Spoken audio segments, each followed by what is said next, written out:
Good evening and welcome to The Report with me, Jonathan Steele. The US has hailed the creation of a new government in Iraq as a major milestone and a crucial step towards defeating the fighter group Islamic State. But ordinary Iraqis are sceptical over whether the new government will really be able to bring unity to the country. Flaminia Jambalvo has more on this story. Iraq is in danger of breaking apart, and its new government is supposed to help bring it together. But with Abadi's reluctant introduction of his cabinet, this wasn't a reassuring start. أعرض الوزارات والأسماء أحترمهم جميعا والتزم معهم في العمل المشترك ولكني لم أختر كل هذه الأسماء رغم أن المطروح أن رئيس الوزراء المكلف له حق الاختيار بس بعض الكتل لم تعطي لرئيس الوزراء المكلف حق هذا الاختيار ولهذا اختلفنا على بعض الوزارات وأني راح أضطر بعض الوزارات أتركها وكالة إلى أن يتم الاتفاق عليها. After finally agreeing to step down from his post, ex-Prime Minister Nouri al-Maliki is now one of the country's vice presidents.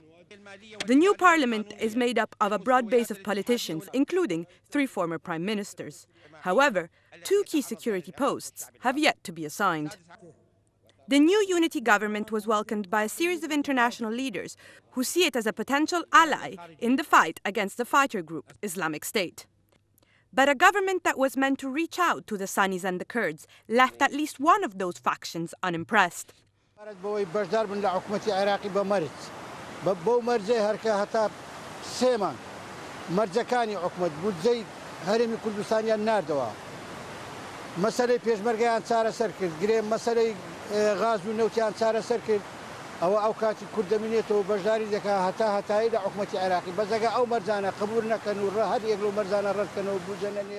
Amongst the key challenges faced by Abadi will be to convince ordinary Iraqis that this government can be inclusive and effective. الصورة ولكن بترتيب جديد وبصراحة أنها لا تلبي طموحات الشعب العراقي لأنها لم تخرج بعيدا عن المحاصصة والمساومات السياسية. الحكومة ولكن هذه المشاركة يعني إما مشاركة متوجسة كمشاركة اتحاد القوى الوطنية أو مشاركة مشروطة كمشاركة يعني التحالف الكردستاني وبالتالي هذا النوع من الشراكة أو المشاركة يعني سريع الفاض وسريع الحل وينتهي بمقاطعات وانسحابات وتعطيل ويعني عدم حضور للجلسات وبالتالي الخاسر الوحيد هو المواطن العراقي. The creation of a new unity government has raised hopes amongst world leaders for a more unified front to combat fighter groups in the region. However, to avoid the collapse of his cabinet, Abadi will first have to reassure ordinary Iraqis that this government can deliver on its promises. Flaminia Jambalvo, The Report. Well, with me in the studio to discuss some of what we saw in that report is Mehiyar Kathem, who is a doctoral candidate at the School of Oriental and African Studies in London. And on the line is Ahmed Al-Mahmood, who's the spokesman for the Iraqi Spring Media Center. Welcome to you both. Let me start with you, Mehiyar. I mean, there was obviously some reluctance in the way Abadi pointed out that he didn't have a free choice of ministers. He had to bow to the political blocs. Do you think that is a real weakness in the cabinet? I think it's a weakness if and when the Prime Minister isn't able to elect the cabinet, actually choose the cabinet. And so what happened yesterday in Iraq's parliament is that there was a majority vote for each member of the proposed members for the ministries. And so that was, in a sense, very democratic. But again, it wasn't in terms of merit. We need people in government who are of merit rather than the political parties that have dominated Iraq and the sectarian politics that we're really fed up of, which is, as you've seen in this report, is actually very evident in today's frustration regarding this government. Well, the other thing that was very strong in that report was the Kurdish issue. The Kurds seem to be saying we'll give them 3 months, and unless they make major concessions to us on oil and gas and the budget and so on, we'll walk out. I mean, is that really a very serious problem for Abadi? It can be. The reason, and this is a success story for Iraq, the formation of a new government, the 5th government in Iraq. But it only is, of course, there's American presence behind the scenes. And this is one of the reasons why, for the first time in Iraq's history since 2003, 5th government, Iraq has an elected government in the sense that it has been able to find a short-term solution to Iraq's problems. This is not a long-term solution. The Kurds, it has taken 11 years for them to try and solve the Kurdish problem and the Iraqi problem, the state problem in Iraq. It cannot be solved in 3 months. And the Kurdish demands are too many for most Iraqis as they see it. They want oil and gas to be exported legally, and at the same time they want to continue with their 17% from the Iraqi budget. So that cannot sort of exist. And this only exists because of American pressure. And I think this is a good thing, because now we have a government that can actually respond to some of the concerns. But over the long term, I think the same sectarian system will be reproduced. Well, let me talk to our telephone guest, Al-Mahmood. I mean, do you feel that the Sunnis are satisfied with the new government? Will they support it, do you think? Well, this puppet government is actually a puppet government within a puppet government. After 11 years of occupation, I think no one can deny that this government was not able to at least look like a government unless it was an intervention between the U.S. and the Iranians. So I don't think any sane person could claim that this country is run by an independent government, let alone it being an independent state. This government is a repetition, a reface of the Maliki regime. Maliki is still in power. Maliki needs to be taken to international court. He needs to stand up for the crimes he has committed against Iraqis, whether Sunnis or Shiite, although the brunt of the blood has been spilled on the Sunni end. Well, let's deal with that, because that really was my question. Will the Sunnis start working with this government? Will leading Sunnis who have respect in their communities join the government?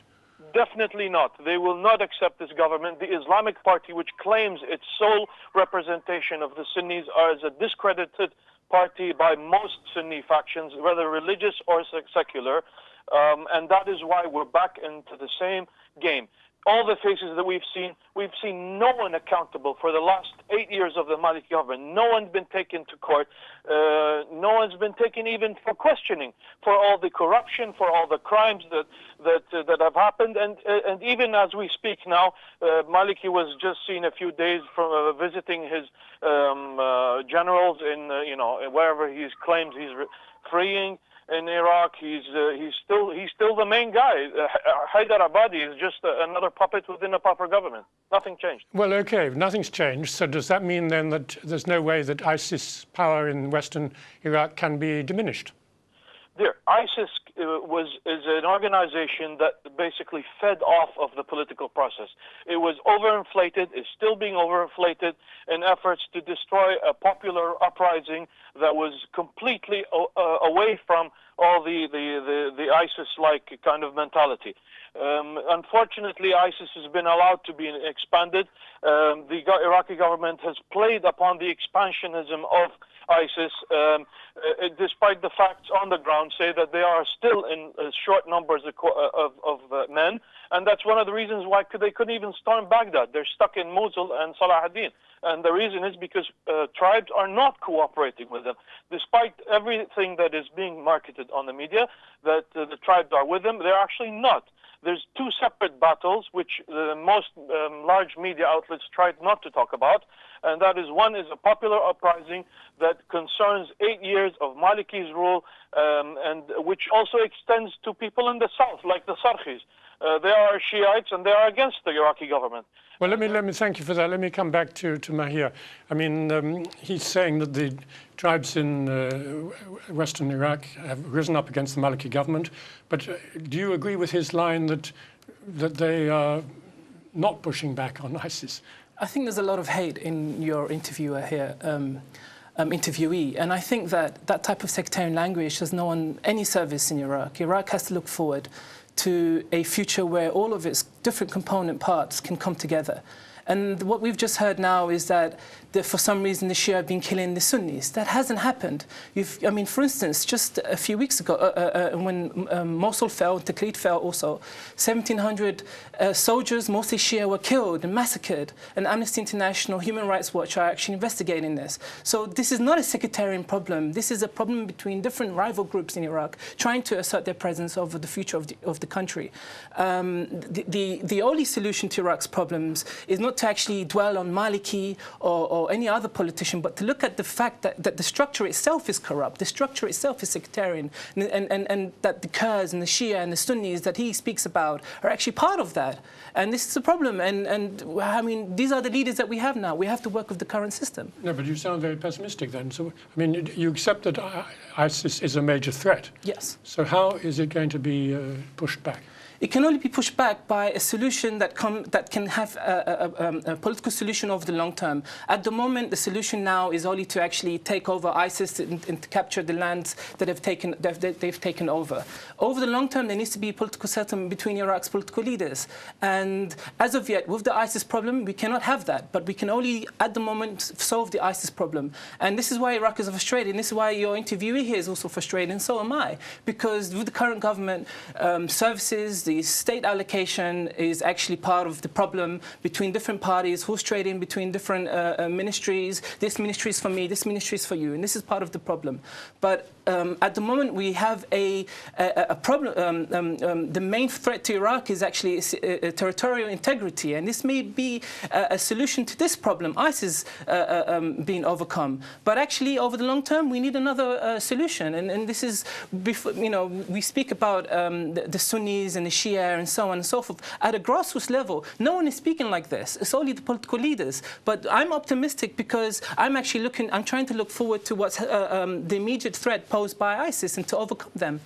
Well, let me come back to you, Al-Mahmood. I mean, you said that ISIS as a threat has been exaggerated, but it is still a threat, is it not? And how can its power be reduced?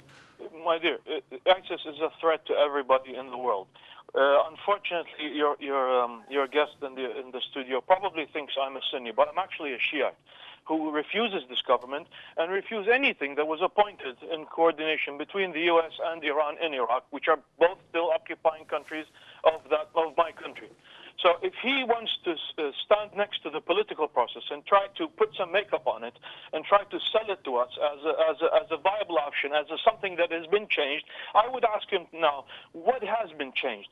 Give me. No, I'm sorry. This is not the question. I think, you know, we're trying to look forward. How do we deal with ISIS, or how do you deal with ISIS as Iraqis? I would deal with ISIS simply by avoiding putting Sunnis, accepting them only as Sahwas, to actually talk to resisting factions, to talk to real tribes in the area, and try to see what they demands are met. These demands have been going on for over a year and a half, and then Maliki decided to turn this into a military conflict. If you do not listen to these tribes, if you do not listen to the grievances, if you do not stop the barrel bombs which are occurring daily, and I say this to your guest who says that there's no killing going on, if you do not stop these the rape of women in prisons, these tribes will have absolutely no reason to support this government. You have to give people something. You cannot just ask them, go fight ISIS on our behalf, while we sit in Baghdad in our puppet government and pretend we're saving the country.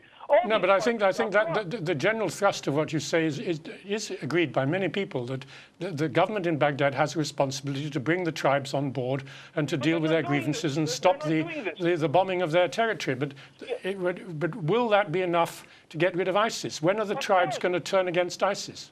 Of course, because it was these tribes which got rid of ISIS within 2 weeks when they decided to, when they had enough of them in 2006. It was not Maliki, it was not the Iraqi government, it was not even the Americans.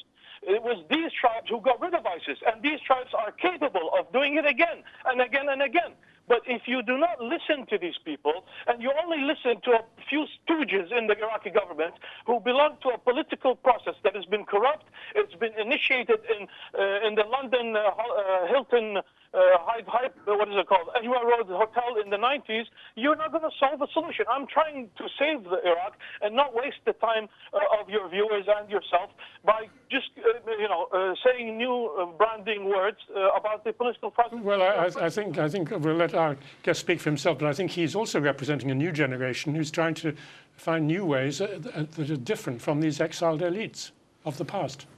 I would agree, and I would look at Iraq's civil society, I would look at the youth who are also frustrated The problem in Iraq is that we've had a sectarian system that has led to sectarian political parties taking over Iraq. Iraq actually is a country of multiple ethnicities and cultures, and this is the future for Iraq. And if your guest here speaks in this type of language, there's no hope for Iraq. And this is the language of war and hatred, and this is the type of language we should avoid, the type of language we saw under the occupation.